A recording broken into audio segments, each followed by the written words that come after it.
Hi guys, it's Hannah and welcome back to a game of Fangs and Thrones. Now, as you can probably tell by the title, today we will be doing my September wrap-up.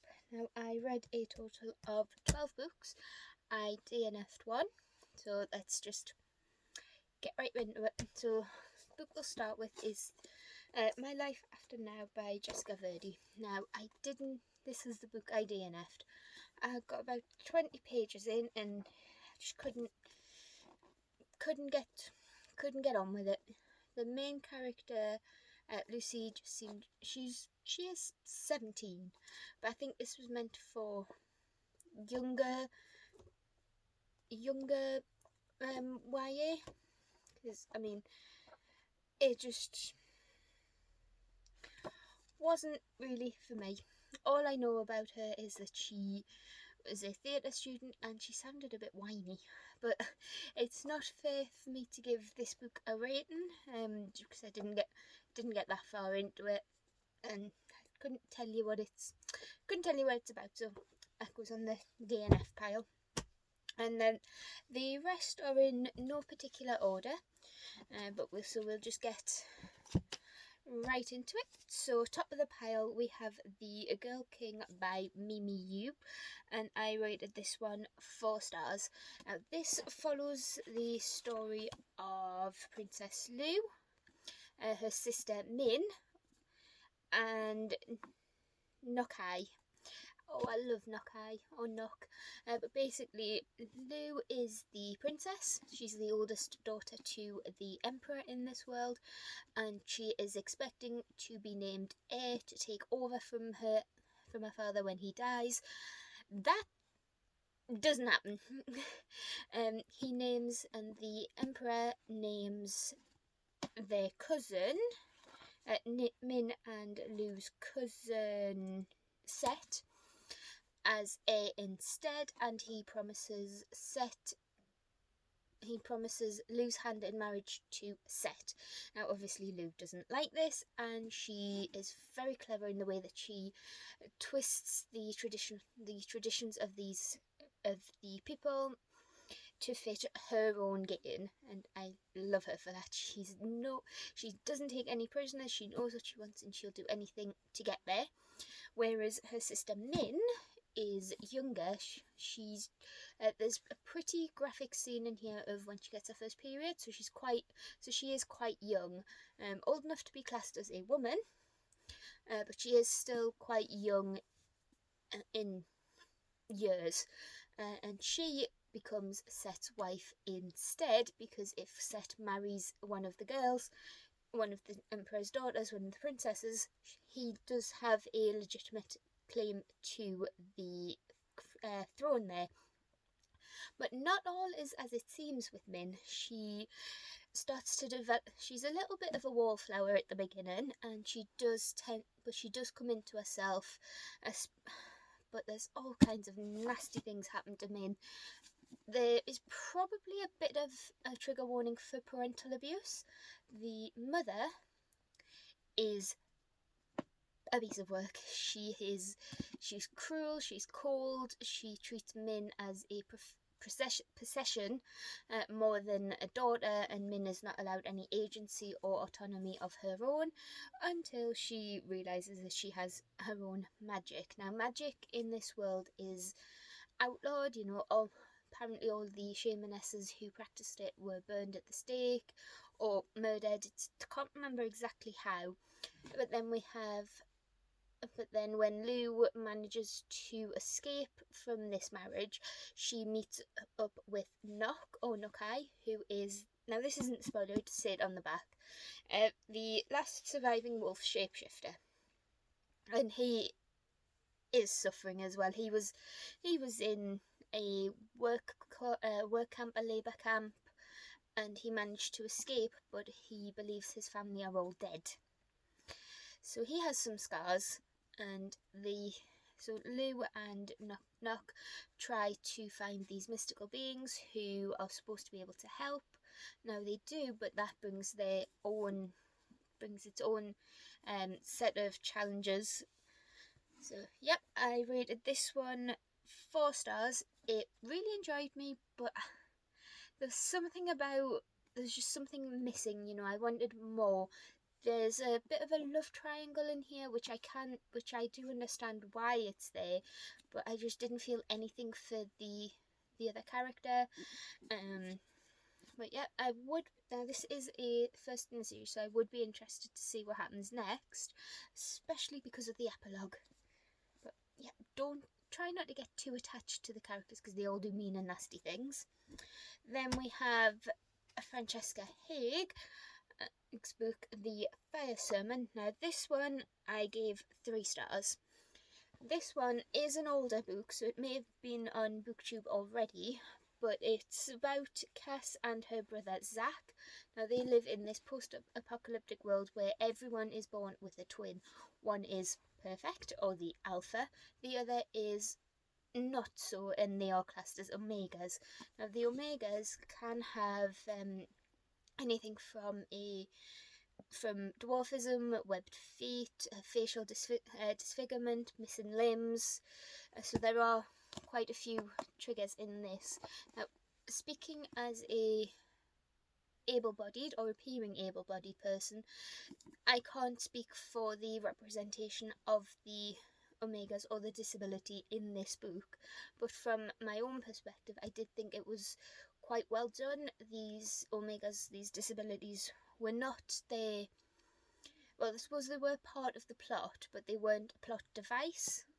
But there's one thing I can't get over with this book. If your twin is hurt or dies or gets sick, the other twin feels it. So why on earth these omegas are left to live these hard lives? You know, they're given next to nothing, expected to work, and they're taxed to the hilt. So I don't understand why you would let that part of yourself, that danger, be there. But other than that, it was an okay book, you know. I did fly through it once I suspended that disbelief of, you know, these twins are less, these twins are other. But we follow Cass, who doesn't have a physical disfigurement or a physical disability. She is what's known as a seer. She has these visions of what can happen in the future, as well as being haunted by these visions of the fire, this end of the world fire, which isn't touched upon. It's mentioned, but then it's like, move on. So probably won't pick the sequel up. It just doesn't really intrigue me there.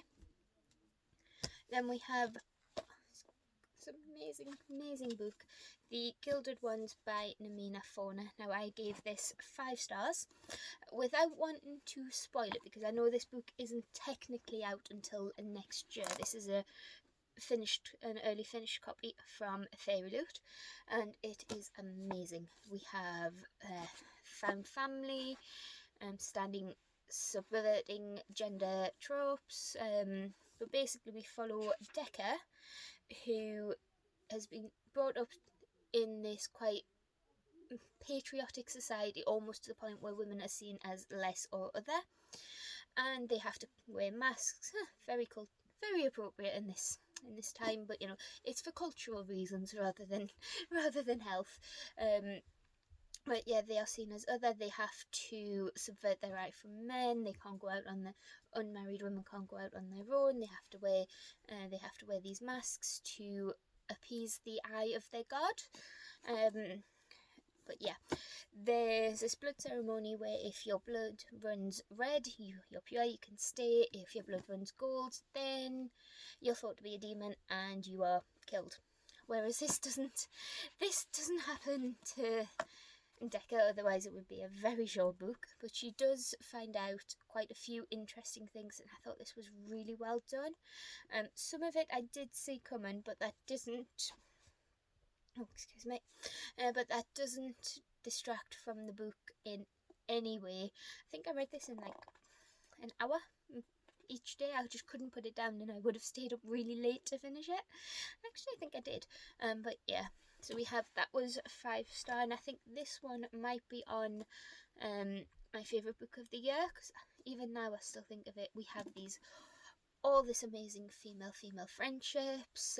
There are hints of female romances starting, as well as our main character Decca finds her love interest, who is amazing and so sweet. And I'll see if I can find a line when they are talking about male virginity. Should have probably tabbed it or marked it or something. But basically, our main male protagonist is saying that, you know, he, just because he's a male, it doesn't mean he wants to sleep with the first woman he sees. He wants his first time to mean something, to be bonded to that person. And I just thought it was really sweet, because men are allowed feelings too. But yeah, we have this one, and honestly, guys, pick it up if you get a chance. You will not be disappointed. There are so many twists and turns, and Amina makes Decca go on. Amina's writing is amazing. And there's a character in here who has a brilliant Scottish accent. I know it's not meant to be, but that's the way I read it. But yep, we have that one. Then we have the only contemporary I think I've ever given 5 stars, and that is Eleanor Oliphant is Completely Fine. Now, this book breaks your heart and puts you back together in so many ways, but there is quite a big trigger warning for suicide or suicide attempt in this book. But it's not a love story, and I think if our main character Eleanor did fall in love with the male protagonist, it would ruin it. This is a story of friendship and how just getting to know that person who in your life seems a little bit aloof, a little bit cold, she may have gone through some things in the past. She is feeling lonely, and you know, it's a book about loneliness, friendship, and the human spirit. But Eleanor is 33. She is a survivor of a terrible house fire. But you don't find that not really a spoiler. She does have quite a big burn on the side of her face from that. It left her. It didn't leave her orphaned, but it left her estranged from her mother, who is also a piece of work. But the mother's storyline, that is so well done. And honestly, it's best off. I know I'm not making any sense, but I absolutely adored this book. And it's best if you go into it not knowing anything, but basically Eleanor is totally self-reliant. She doesn't need anybody, or so she thinks. But then she meets, is it Michael? Raymond. But then she meets Ray or Raymond, and he slowly brings her out of herself. He helps her get over the things that have happened in the past, and she also goes to see a therapist. And those are well done, and the therapist in here knows what's happened, and the therapist knows what's going on. But because the reader learns things as Eleanor does, you begin to see how vital the therapist is in getting Eleanor over the traumatic things that have happened in her past, and to also forgive herself as well. So 5 stars for that one. Then we have a sci-fi book. Now, I'm not normally a sci-fi fan, but we have Seven Devils by Elizabeth May and Laura Lamb, and this gorgeous edition is either a Fairy Loot or an Illumicrate. I think it's a Illumicrate because the Fairy Loot books tend to be shorter. But yeah, we have Seven Devils by Elizabeth May and Laura Lamb. Now, if you saw my October TBR video, you'll know that I wasn't at the time of filming that. I only had a little bit left of this. I honestly didn't think I would finish it in time before the end of September, but I managed it. But basically, in this one, we follow Eris, or Princess Discordia, she was known, while she tries to overtake her brother, Damocles, this book is not a happy world. But the female relationships that build in this, between Chloe, one of the other protagonists, and Rhea, one again, is so sweet. It feels real. These characters have trauma, you know. Chloe saw her mother die. Eris, or Discordia, has killed. She's she's badass. But then we have Ariadne, who has major anxiety, and I relate so much. Then we have Rhea. Who's the other one? Nyx, Chloe, and then we have Kyla and a pilot called Kato. Now we don't follow all of those 7. We follow Nyx, Chloe, Ariadne, Rhea, and Eris, and it's told in multiple point of view. And you know how sometimes you get those books where there's 1 or 2 point of views that you don't like so much, you race through them just to get it over with, but still have a semblance of what's going on. Not the case with this one. Every character had their own unique voice, their own unique arc, and I loved reading what was happening through every part of from every point of view that we got.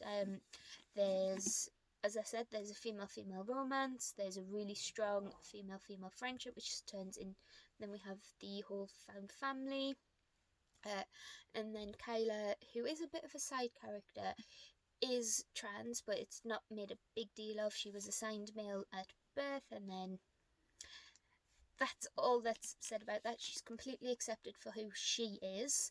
But I'll better tell you what this book's about before I start just ranting and gushing about it. But basically, in this world, it's a bit like the Matrix in space, but gay.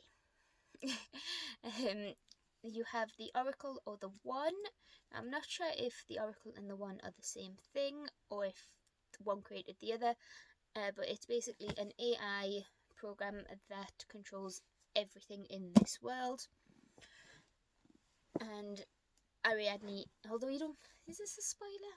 Well, you do find out when you follow Ariadne, but Ariadne is the creator, basically. She's the engineer, but the world is where everybody is created in test tubes. Nobody apart from close family and close people are born, and they are all controlled by these chips in the back of their head.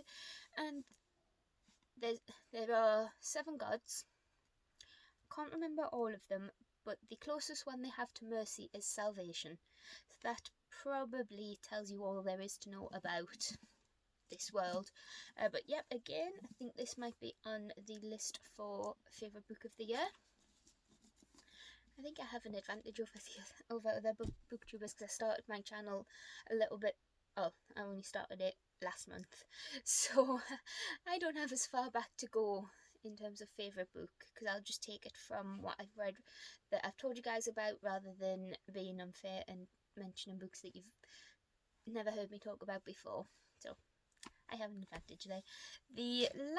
Now, these were the first books I started reading in the month, but they're the last on the pile, and they've all got mixed up, I think, but you know, we'll deal with it. And they are the Witcher books by Andrzej Sapkowski, and they are translated by Danusia Stock, and some of them are translated by David French. But we have Blood of Elves, 4-star. Time of Contempt, 4-star. Baptism of Fire, 4 stars. Tower of the Swallow, 4 stars. Then we have the last 2, which I'll talk about separate because I did give these 5 stars. So the 4-star, these ones were all 4-star for the same reason. It got very political, very heavy on things that I didn't really care about, but I still thought it was an interesting book. It was very, the political bits seemed to be very info dumpy. But if you didn't know, these are the novels which inspired the Witcher game and Netflix Netflix version of the Netflix adaptation by the same name. And in it we follow Geralt, who is the title character. He is the Witcher, and on his journey of trying to prevent, I think he's got to try and prevent the end of the world, but it's not entirely sure. But we follow Geralt Dandelion, who is my absolute favourite. Then we have Yennefer, who was a lot younger than you actually think. And then we have Ciri. Now Ciri is a child of destiny. She has a big role to play. But if I go into any of these in detail, I probably will give spoilers. So I'm going to stop before I do. So we have these 4, and then the last 2 books, as I've just mentioned, were 5 stars. So I'm going to talk about these ones separately. So we have The Lady of the Lake, which is I read this as the last book, and then we have Season of Storms, which was a prequel, I think. Now, the only reason why this one got 5 stars, and I'll be completely honest, it was the ending. It's a beautiful ending that ties the whole thing in to the end of this one and the rest of the series as a whole. So that one. But this book broke my heart into so many tiny little pieces. What Andrzej Sapkowski and the translator as well, who for this book was David French. They are evil people. There were characters in here that I didn't realise I cared for until something happened, and if this wasn't a borrowed book from my sister, it would have been launched across the room at certain points. It was so good. Yeah, it did have those downsides, as I mentioned in the other ones, where it got very political, very dry, wasn't really what I wanted, but poor Dandelion and Milva. But yeah, if I tell you what happens to them, it would be a spoiler, but be prepared to get your heart broken over all of these different characters.